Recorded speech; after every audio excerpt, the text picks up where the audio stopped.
Levi! Levi! Levi! Hello home! Aujourd'hui nous allons parler du double épisode de Shingeki no Kyojin, les épisodes 14 et 15 qui sont arrivés l'un après l'autre suite à un séisme dans la ville de Wakayama dans la région du Kansai qui heureusement n'a pas fait de blessés. Mais l'épisode avait été interrompu à ce moment-là vers les 3/4, ce qui fait que tout a été reporté à la semaine d'après et ça nous a donc donné un double épisode particulièrement haletant. Personnellement j'avais peut-être trop d'attentes pour l'épisode 14, j'ai donc été à ce titre un peu déçu. L'épisode 15 en revanche m'a plu sur tous les aspects possibles et imaginables, mais nous allons aborder cela tout de suite. L'une des parties de l'épisode 14 qui a le plus interpellé la communauté SNK, c'est sans aucun doute la conversation qui a lieu entre Eren d'un côté et Armin Mikasa de l'autre, avec un Eren qui veut dire à Armin qu'il fait plus ou moins partie du camp de l'ennemi à cause de cet axe titan qui ferait qu'il ait assimilé les sentiments de Bertolt envers Annie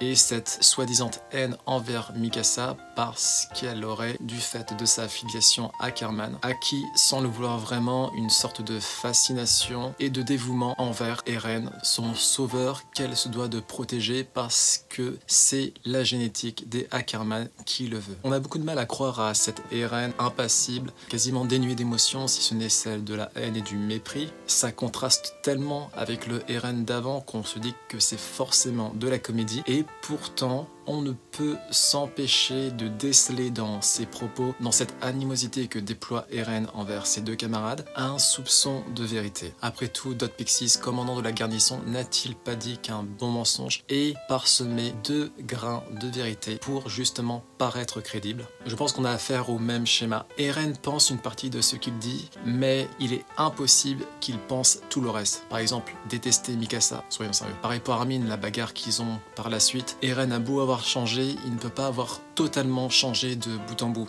C'est une sorte d'acte qu'il est en train de déployer, probablement parce qu'il s'est mis dans la tête d'être une sorte de catalyseur de toute la haine du monde entier, hormis les pro-Jaeger fanatiques, parce que dans son état psychotique, il a conscience que ce qu'il a fait, tuer des enfants, tuer des femmes, tuer des familles, tuer des innocents, tuer des civils, moralement c'est inacceptable. Voilà pourquoi je pense qu'il s'est muré dans cette sorte de rôle de grand méchant et qu'il souhaite ne pas avoir d'empathie ou de compassion de la part de ses proches les plus intimes. Après, allez savoir, le fait que Sacha soit morte en partie par sa faute, parce qu'il a forcé ses camarades à aller à sa rescousse, il y a quelque chose que l'on ne parvient pas encore à saisir totalement chez Eren. Dans tous les cas, voir Mikasa en larmes est impardonnable. Je comprends parfaitement que Armin ait pété un câble, et j'aimerais espérer un dénouement heureux eu égard à l'amitié de ce trio, mais c'est très mal parti. Autre passage fort de cet épisode, Levi.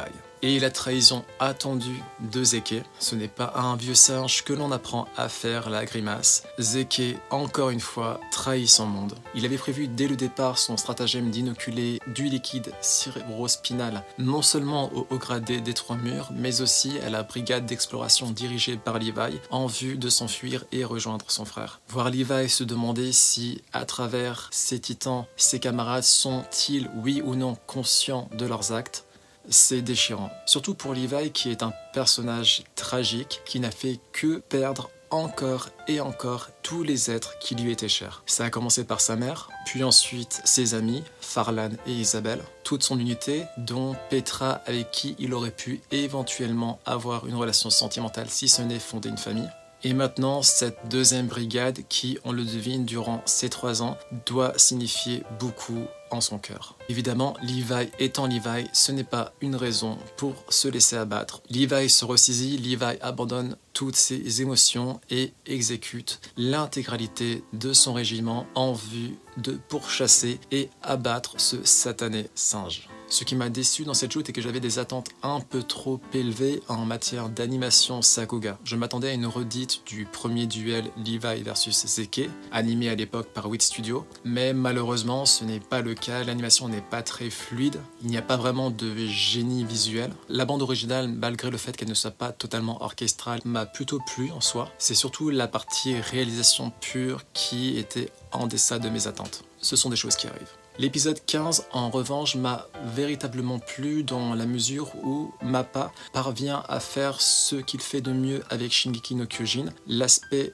psychologique de ses protagonistes. Ici, notamment Zeke Yaeger, que l'on parvient enfin à comprendre en partie. J'ai bien dit en partie. De fait, on réalise assez rapidement que Grisha et Dina, les parents de Zeke, ont effectué sur leur premier enfant un véritable lavage de cerveau. Parce que Grisha a été et sera à jamais traumatisé de la mort injuste de sa petite sœur. Pour autant, ils n'ont pas hésité à déployer une pression insensée sur leur enfant afin de le transformer en outil de revanche contre Mar. Ces attentes extérieures ont forcément eu un impact négatif sur la personnalité de Zeke qui n'a pas pu s'émanciper comme il se devait, là où il aurait dû se construire un semblant d'identité dans un environnement sain, malgré l'enfer qu'est Mar. Zeke n'a même pas pu profiter d'une sorte d'Éden familial, vu que ses parents étaient obsédés par l'envie de revanche. Malheureusement, le seul véritable père qu'a eu Zeke, c'est bel et bien Tom Xaver, l'ancien possesseur du bestial, qui lui aussi, en raison d'un passé ensanglanté et de gros torts, s'est mis dans l'idée d'avoir une seconde chance en tant que père avec Zeke. Rappelons que lorsqu'il était jeune, Tom Xaver a menti à sa future femme en occultant le fait qu'il était un Eldien. Ces deux-là ont eu un enfant et lorsque la femme de Tom a réalisé la véritable identité de son mari, elle n'a pas hésité à tuer leur enfant puis à se suicider. C'est vous dire le sentiment de honte et de haine que les citoyennes et citoyens de Mar ont envers les Eldiens. Un véritable drame dont Tom ne s'est pas remis, mais ce ne l'a pas empêché de vouloir rectifier les choses avec Zeke. Ce qu'il a fait notamment après que le jeune garçon apprend sans le vouloir que Mar a déniché bon nombre d'éléments de la résistance eldienne, dont ses parents. Et c'est à partir de là que Tom va l'inciter à dénoncer ses parents pour sauver non seulement sa vie, mais aussi celle de ses grands-parents. Des grands-parents paternels qui, au passage, et contrairement à Grisha, sont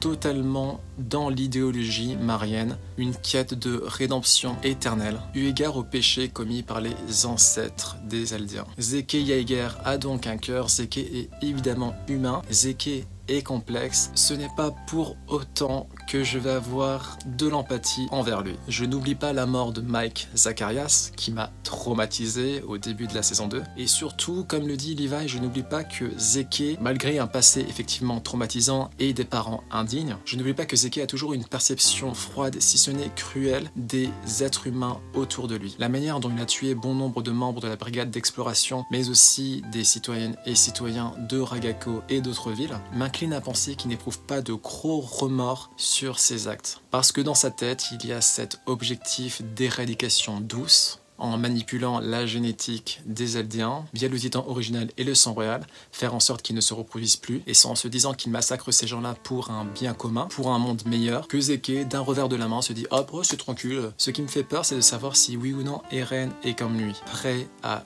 tuer qui que ce soit pour peu que cela lui permette d'accomplir son objectif. C'est bien parti pour.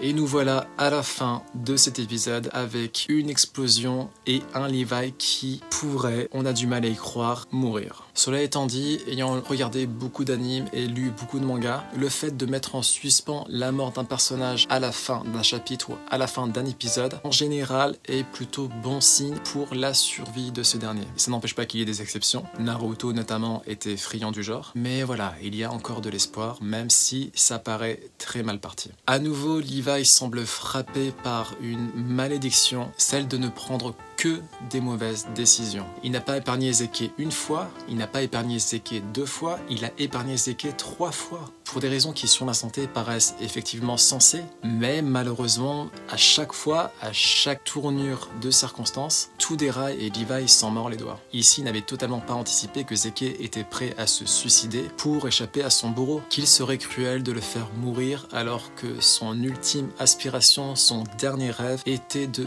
concrétiser la dernière volonté de Erwin, son mentor, son sensei, son senpai, son grand frère de cœur. Mais nous savons toutes et tous que Hajime Isayama est un homme très cruel. Il ne reste qu'un épisode avant la fin de cette première partie de la saison 4. Il est très probable qu'une deuxième partie débarque plusieurs mois plus tard, peut-être fin 2021. Certains fans pensent qu'il va y avoir un film ou plusieurs films pour clore le manga, lequel au passage va se terminer très bientôt. Début avril, nous allons avoir le dernier chapitre. Pour ma part, je planche sur une deuxième partie en bonne et due forme, comme ça avait été le cas de la saison 3, en espérant que MAPPA ait cette fois-ci davantage de temps, davantage de moyens, davantage de personnel et de talent en termes d'animateurs pour nous fournir une réalisation Sakuga exemplaire. Nous savons qu'ils ont les équipes. Quand on voit le travail qu'ils ont déployé sur The God of High School ou plus récemment Jujutsu Kaisen, on sait qu'ils sont capables de merveilles. Malheureusement, l'industrie de l'anime au Japon est sinistrée et parfois nous avons une hiérarchie commerciale marketing qui, parce qu'elle ne veut pas perdre de temps, parce qu'elle ne veut pas perdre d'argent, parce qu'elle sait que les fans, que la communauté va répondre présent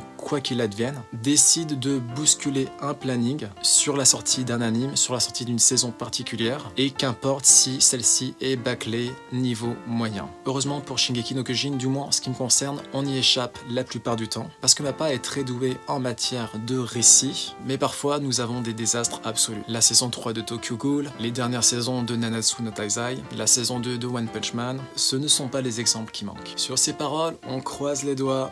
Ciao ciao.